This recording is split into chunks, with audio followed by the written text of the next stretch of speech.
تک مجھے پتا ہے کہ ارشد شریف کا کیس سپریم کورٹ میں لگا ہوا ہے اور وہ سننے والے ہیں. مجھے نہیں پتا ابھی تک کیا وجہ سنا نہیں گیا، کیونکہ یہ تو ایک پاکستان کی، اور مجھے افسوس ہے کہ ہمارے جو صحافی ہیں ان کا میں ریاکشن ہی نہیں آیا، کیونکہ یہ تو یعنی اس سے زیادہ ظلم جو ارشد شریف سے ہوا ہے، اس سے، اور جو ان کی والدہ کی سٹیٹمنٹ ہے، ان کی جو بیوی کی سٹیٹمنٹ ہے، تو اس کے اوپر، اور کیونکہ انہوں نے سٹیٹمنٹ درج کروا دی ہے، اس کے اوپر ایکشن تو کبھی نہ کبھی لیا جائے گا.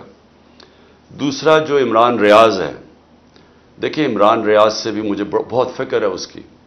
اس کو اٹھا کے لے گئے ہیں، بار بار عدالت کہہ رہی ہے پیش کرو، اور وہ پیش نہیں کر رہے ہیں. اور مجھے خطرہ یہ ہے کہ انہوں نے اس کو اتنا تشدد کیا اس کے اوپر کہ آپ اس کو رکھ رہے ہیں تاکہ اس کے جو بھی زخم اس کے ٹھیک ہو جائیں اور پھر جا کے عدالت میں پیش کریں. مجھے لگ رہا ہے یہ. لیکن یہ اس سے زیادہ ظلم کیا ہے کہ چن چن کے صحافیوں کے اوپر جو ان کی لائن فالو نہیں کرتا اس کے اوپر ایکشن لیا جاتا ہے. دیکھیں سمجھ جائیں کہ کیس ہے کیا، تاکہ آپ کو ساروں کو یہ القادر یونیورسٹی کا کیس سمجھ آ جائے.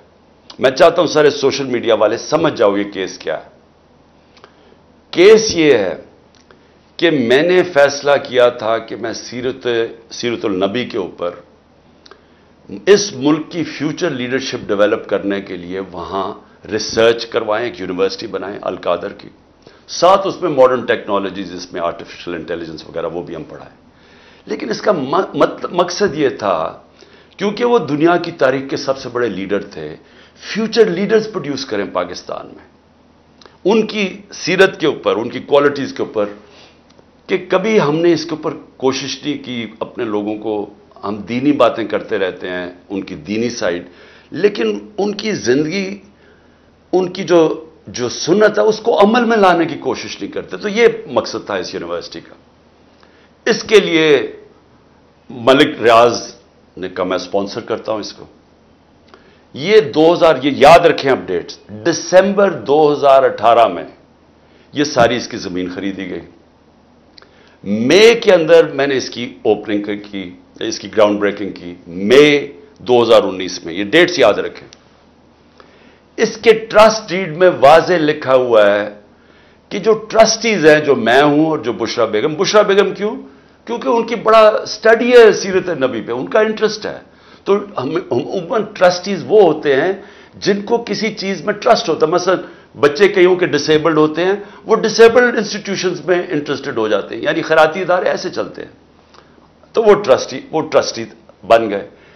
اس ڈیڈ کے اندر لکھا ہوا ہے کہ ٹرسٹیز کو کسی قسم کا فائدہ نہیں ہو سکتا، کوئی تنخواہ نہیں مل سکتی، کوئی ڈیویڈنڈز نہیں مل سکتا، وہ زمین جو ہے وہ ٹرسٹ کے نام پہ ہوتی ہے. وہ یعنی ٹرسٹی کا کوئی کسی قسم کا ان کو فائدہ نہیں ہو سکتا.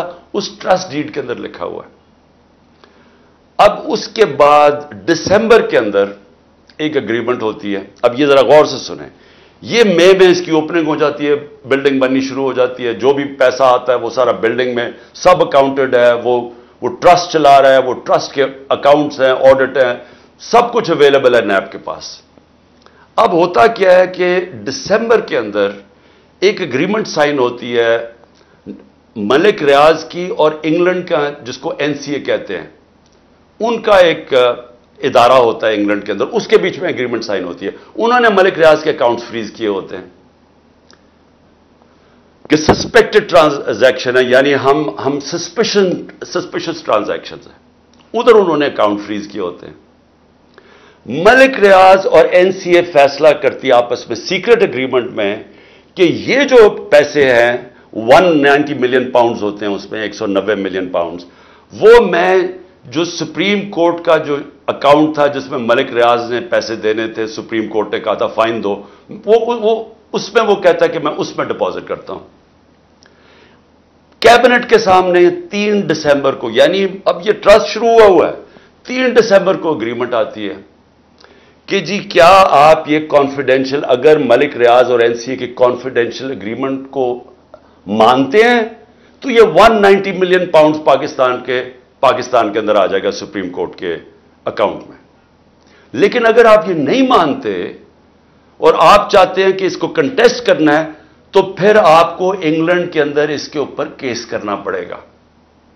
اب وہاں ہمارے وکیل بیٹھے ہوتے ہیں, ہمارا لائر بیٹھے ہوتے ہیں, ہمارا لا منسٹر بیٹھے ہوتے ہیں, وہ ایڈوائز کرتے ہیں کہ پاکستان $100 ملین باہر لٹیگیشن میں ہار چکا ہے اب تک, اور کوئی چیز ہم باہر سے ریٹریو نہیں کی. تو ہمیں باہر پہلے ثابت کرنا پڑے گا کہ یہ پیسہ پاکستان سے منی لانڈرنگ ہو کے آیا ہے. پھر اور یہ 5-6 سال کیس چلے گا, اور پھر اگر آپ کیس ہار گئے تو یہ پیسہ انگلینڈ میں رہ جائے گا. تو یہ کیبنٹ کے سامنے یہ فیصلہ آیا, یا آپ $190 ملین پاؤنڈ لے لیں اور پاکستان کے سپریم کورٹ میں چلا جائے, اور یا پھر یہ پیسہ آپ کنٹیسٹ کرنا چاہتے ہیں تو کیس کر کے انگلینڈ میں اپنی کریں, اور اگر آپ جیت جاتے ہیں 5-6 سال لگیں گے پاکستان آ جائے گا, لیکن اگر آپ نہیں جیتتے تو وہ انگلینڈ میں رہ جائے گا. یہ تھا فیصلہ. کیبنٹ فیصلہ کرتی ہے کہ جی ہمیں $190 ملین آ رہا ہے, کبھی اتنا پیسہ آیا نہیں, ہم ایکسپٹ کر جاتے ہیں. اب یہ کیس انہوں نے میرے اوپر کیا بنایا کہ جناب میں نے حالانکہ مجھے ذاتی طور پہ فائدہ ہوا ہے. مجھے ذاتی طور پہ کیسے فائدہ ہوا ہے؟ وہ جو $190 ملین ہے وہ آج پڑا ہوا ہے سپریم کورٹ کے اکاؤنٹ میں.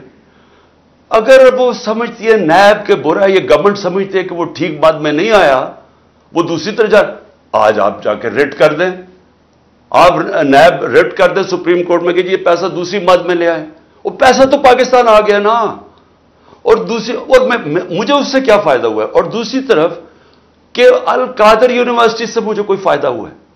القادر کے سارے اکاؤنٹس آپ کے پاس پڑے ہیں, مجھے کیسے فائدہ ہوا ہے؟ نہ میں کچھ سیلری لیتا ہوں, نہ کچھ لیتا ہوں, مجھے کدھر سے فائدہ ہوا ہے؟ یہ ایسے ہے کہ شوکت خانم سے مجھے فائدہ ہو رہا ہے, یا میں نمل یونیورسٹی سے فائدہ ہو رہا ہے. میں ٹرسٹی ہوں. ٹرسٹی نہ کوئی سیلری ڈرا کرتا ہے, نہ اس کا مداخلت ہوتی ہے, وہ ایگزیکٹو بورڈ چلاتا ہے. یہ ہے کیس جس میں مجھے انہوں نے وہاں سے اغوا کر کے رینجرز نے پکڑ کے اٹھا کے لے گئے تھے. یہ ہے وہ کیس کہ نہ مجھے کوئی فائدہ ہے, نہ کوئی ذاتی فائدہ ہے, نہ وہ ثابت کر رہے ہیں, لیکن کہہ رہے ہیں کہ کیونکہ کیبنٹ میں فیصلہ ہوا آپ کو پتہ نہیں. یہ سمجھ جائیں, کیونکہ ہو سکتا ہے کہ مجھے جب کل پکڑے اور انہوں نے ساری چیزیں کرنی ہیں, یہ میں نیب کی انویسٹیگیشن جوائن کر رہا ہوں, اور میں آپ کو بتانا چاہتا ہوں کہ یہ ہے وہ کیس. جی میں کل اسلام آباد جا رہا ہوں, اور بڑی چانس ہے کہ یہ جس طرح کے حالات ہیں یہاں, حالانکہ میرے کوئی سب بیل ہے, میں اور بشرا بیگم دونوں جا رہے ہیں, وہ بھی بیل پہ ہیں, لیکن کوئی پتہ نہیں کہ یہاں کیونکہ قانون اس کے اوپر تو عمل ہو نہیں رہا, تو کسی چیز پہ مجھے اریسٹ کر سکتے ہیں. تو چانس ہے کہ میں کل اریسٹ ہو جاؤں گا. لیکن میں ایک چیز کلیئر کرنا چاہتا ہوں, کیونکہ انہوں نے ایک پورا پروپیگنڈا کیا ہوا ہے یہ گورنمنٹ, اب تو سارا کچھ گورنمنٹ چینلز بن گئی نا, تو کوئی ہے ہی نہیں جو گورنمنٹ کا پروپیگنڈا